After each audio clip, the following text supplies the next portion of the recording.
In a moment, we'll hear from a senior member of the incoming Prime Minister's team. But first, none of that emotion will be anything like as raw as the rage currently gripping the Labour Party, as it agonises over who should face Mrs May as leader of the opposition and next potential Prime Minister. Step forward then this morning, Owen Smith, who was until a few days ago Labour's Shadow Work and Pension Secretary, and who announces today that he will challenge Jeremy Corbyn for that job. Good morning to you, Mr Smith. Good morning. Jeremy is the leader of the Labour Party. He won a stonking great majority. He is taking us into the election in 2020. End of. Quote, Owen Smith, January. What changed?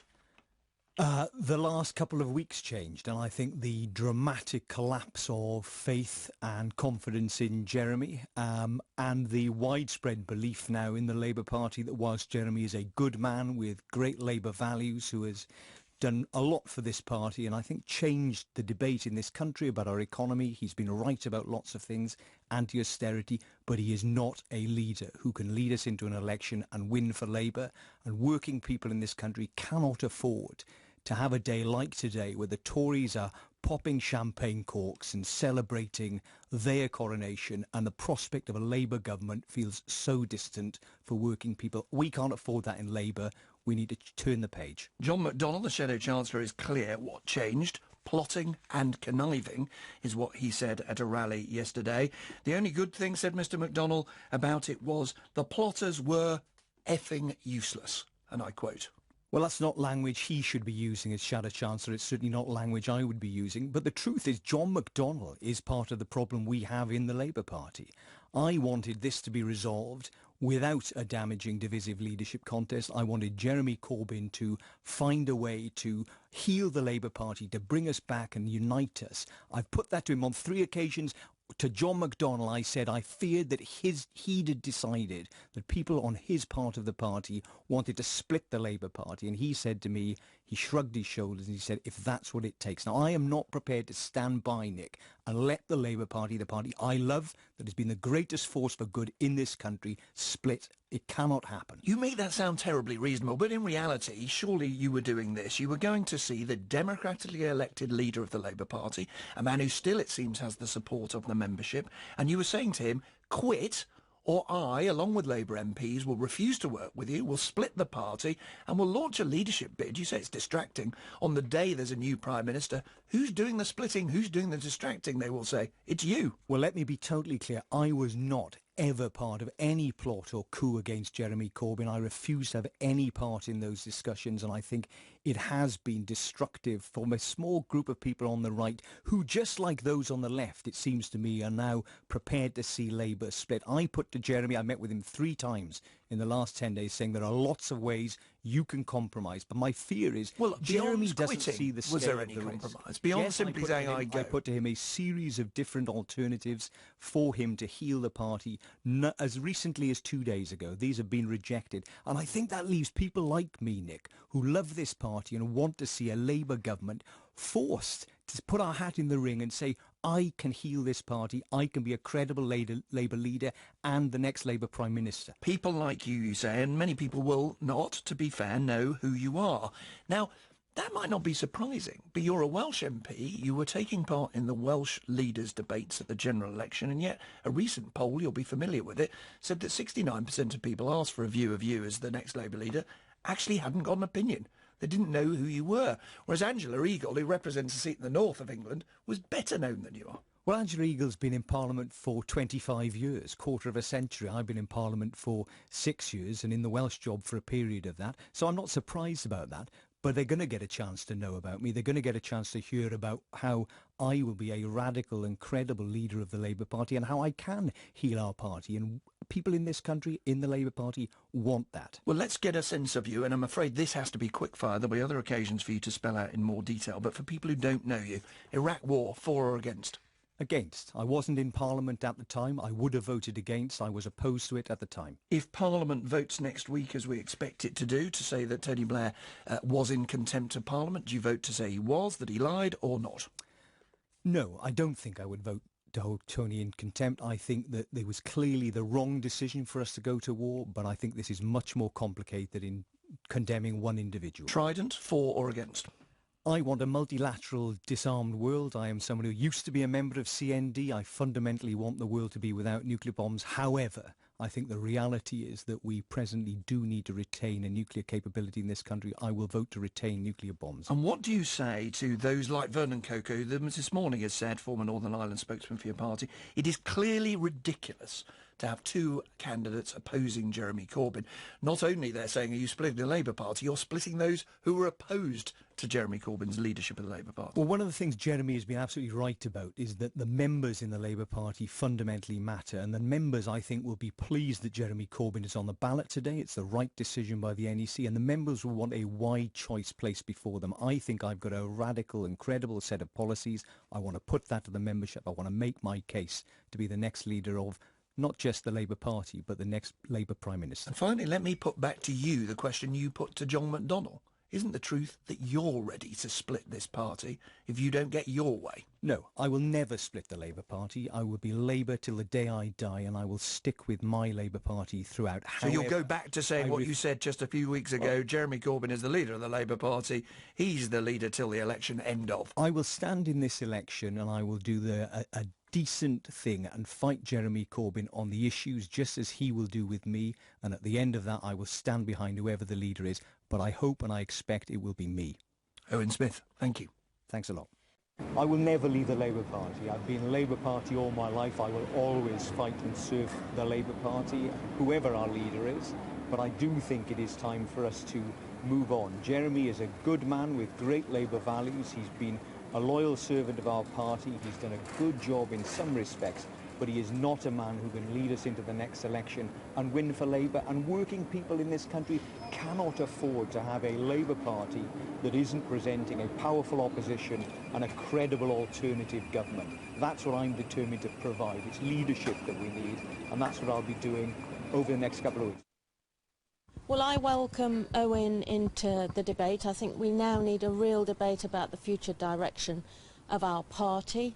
I believe that I have the experience and the ability to show real leadership and ensure that we can heal the divisions in our party and our country and prevent perpetual Tory rule. I don't think Jeremy has shown that he can do that. I'm in this contest to win it, and that's what I intend to do. I deplore the tenor of some of the so-called debate that's going on, and I have called it out. There's a lot of bullying and intimidation going on, which has absolutely no place in our party, and I hope that it will stop. Angela Eagle there, well, as we're well used to now, Jeremy Corbyn didn't give any reaction to Owen Smith's decision to stand in the Labour leadership contest. Here's a little bit of what he had to say when he left his home today. Good morning, Mr. Corbyn. Morning. Nice to see you all. Are you disappointed with Owen Smith's decision? Very nice to see you all. Thank you so much for coming here this morning. Really good to see you. Thank you. Mr. Corbyn. Thank you very much. And of course, we'll be hearing a lot more from Mr. Corbyn in that final Prime Minister's question session for Mr. Cameron. But the former Shadow Education Secretary, Lucy Powell, says the party now needs someone who is capable of uniting it. But I think what party members, what people in the country now want is somebody who can take forward the values, the Labour values that Jeremy holds dear, but take those forward in a way with strong and effective leadership that can unite the party. And I think he's shown over the last couple of weeks how incapable he is of doing that. We've not heard from Jeremy for 2 weeks, really. He's been holed up in a bunker. The only time we've heard from him was not when Theresa May was made Prime Minister, was not when discussions were being had about our place in Europe. The only time we've ever heard from him is when he's gone along to vote for himself to stay on the ballot. Well, we may not have heard much from Mr. Corbyn. We've certainly heard from the Shadow Chancellor, one of his key supporters, John McDonnell, and how he criticised those MPs seeking to overthrow Mr. Corbyn, describing them as useless. And a bit more. They've been plotting and conniving. The only good thing about it, as plotters, they're useless. Well, Adam Bolton is in Downing Street, and some strong words being used. And that's a symbol, Adam, of course, as we know, of the real bitterness and bile in this campaign. Yeah, I think it goes beyond that. You know, it's toxic and poisonous now what's going on in the Labour Party. What we've got is Jeremy Corbyn, as Lucy Powell was saying there, in his bunker, except when he appears before crowds of admirers, not a man really engaging in debate with his own MPs.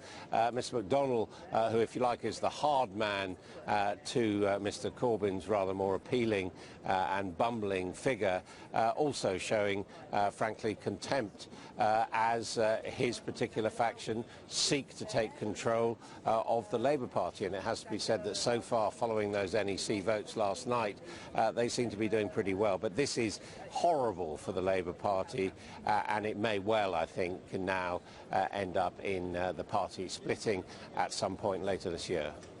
Jane, thanks very much. Funny old world, isn't it? One leadership contest comes to an end, and another one bursts into life in an increasingly bruising struggle, it seems. Well, joining me is the Labour MP, John Mann. I mean, let me put to you what some Labour MPs are saying, and that is they are blaming much of the intimidation and the abuse directly on this group Momentum. Are they right?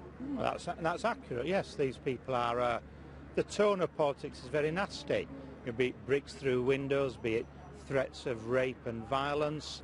That's what people are getting. It's particularly misogynist, particularly targeting women MPs, but not just. In fact, I shall publish tomorrow just a smattering of the stuff I've received.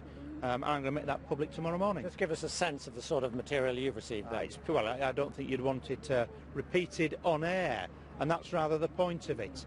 It's aggressive, it's puerile, it's abusive, and this tenor tone of politics. It's not what the people out there want, and it's not what Labour voters out there want. We've heard Mr Corbyn condemn it, we've heard Mr McDonnell condemn it. Do you accept that it's not being done in their name? Well, McDonnell was at it last night, so perhaps he ought to stand down, and follow what he's saying this morning. That would be rational and logical from his point of view. But let's see the action. We're not seeing the action. Plenty of soft words, the kind of politics. Well, the kind of politics are people making repeated threats to all of us, and for all sorts of reasons. This isn't just political. There's all sorts of people come out from under the stone and use this as the basis. I've got one person, for example, having a lot of abuse directed at me, claiming he's a Corbyn supporter, doesn't vote actually. It's to do with an issue and a dispute he has with the police when you analyse it. So there's lots of different things going on there. He needs to get a grip, the Labour Party needs to get a grip on this. OK, let's talk about the leadership contest itself. Owen Smith has entered the race. You suggested this morning that he was canvassing support, your support, 6 months ago. Well, there are two people who've been out on manoeuvres over the last 6 months. John McDonnell has been, and Owen Smith has been. They've both had people going and soft canvassing, just checking out, dropping the suggestion in and seeing. I was directly approached in relation to Owen Smith 6 months ago. So those two have been out there. They should come clean and admit that and say, yeah, we wanted to be leader of the Labour Party. We expected there to be a contest, and we've been preparing for that. Both John McDonnell and Owen Smith have been doing that over 6 months. I'm not aware of anybody else. OK, but they both have been, and the Smith campaign approached me, and I politely declined to support him. Because just to be clear, Owen Smith said this morning what had changed, what had made him decide to stand was the past 2 weeks. He hadn't thought about it before. I was approached by Owen Smith's team 6 months ago, and it was very precise. He was building a campaign team. That's what I was told. There was no question. The person who spoke to me was speaking with authority. So he's been preparing this, not necessarily for this moment, but for some stage in the future. And I know that John McDonnell has been doing the same thing. So even in his own support team, Jeremy needs to watch the knives behind him. OK, this morning I read an email from a group called Labour First, who represent, I suppose, more mainstream or more right-wing Labour MPs, saying if Corbyn is not toppled this time, we will come back again and again and again until he is toppled. Surely you should just accept the result. Well, Jeremy always supported annual elections for leaders, so I'm sure Jeremy would welcome an annual contest. I'd actually suggested now wasn't the right time for a contest. And the reason for that, I was one of the handful of people who supported leaving the European Union, along with vast numbers of Labour voters.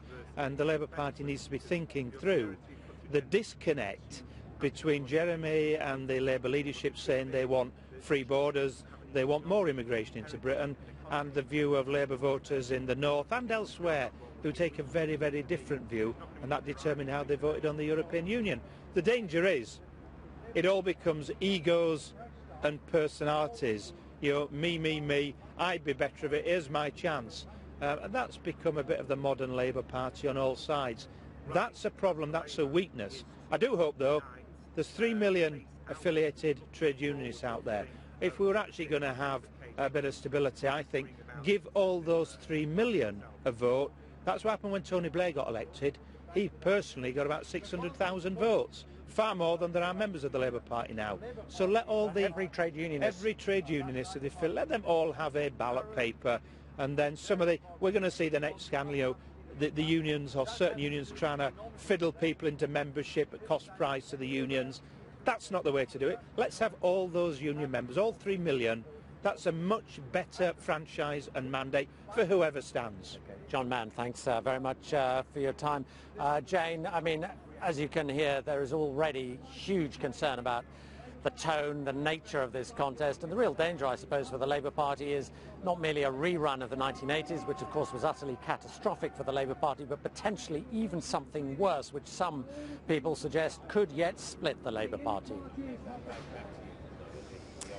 Norman, thank you very much.